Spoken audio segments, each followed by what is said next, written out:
शेख चली अपने ख्वाबों की दुनिया में खोए रहने के लिए मशहूर थे। वो अक्सर अपने ख्यालों में गुम रहते थे। एक दिन वो बाजार से घर वापस आ रहे थे। वो थके हुए और भूखे थे। चलते चलते वो ख्वाब देखने लगे। उन्होंने एक लम्हे के लिए अपनी आंखें बंद कर लीं। उन्होंने सोने के एक बर्तन का ख्वाब देखा। उन्होंने इन तमाम आसाइशों का तस्वुर किया जो ये ला सकता है। आराम और सुकून की जिंदगी के ख्याल पर वो मुस्कुराए।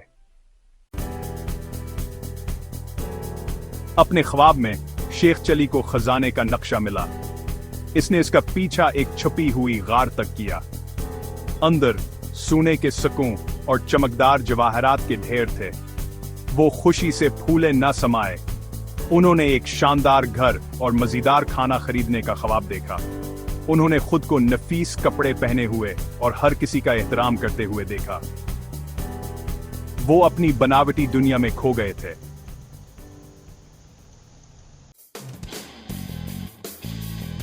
शेख चली अभी भी ख्वाब देख रहे थे।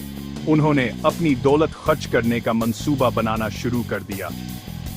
उन्होंने बहुत ज्यादा दूध खरीदने का फैसला किया। फिर वो दही बनाएंगे और बेचेंगे और अमीर हो जाएंगे। वो इतने पुरजोश हो गए कि उन्होंने हवा में लात मारी। बदकिस्मती से उन्होंने दूध के बर्तन पर लात मारी जो वो बाजार से लेकर आ रहे थे। दूध जमीन पर गिर गया। शेख चली चौंक कर उठे तो देखा कि उनके ख्वाब चकनाचूर हो गए हैं और दूध जाया हो गया है। शेख चली की कहानी हमें एक कीमती सबक सिखाती है। बड़े ख्वाब दिखना अच्छी बात है, लेकिन बगैर अमल के ख्वाब सिर्फ ख्वाब ही रहते हैं।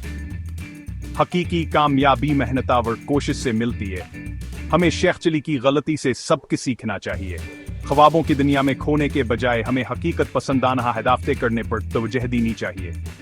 हमें अपने ख्वाबों को हासिल करने और हकीकी खुशी तलाश करने के लिए सख्त मेहनत और साबित कदमी की जरूरत है।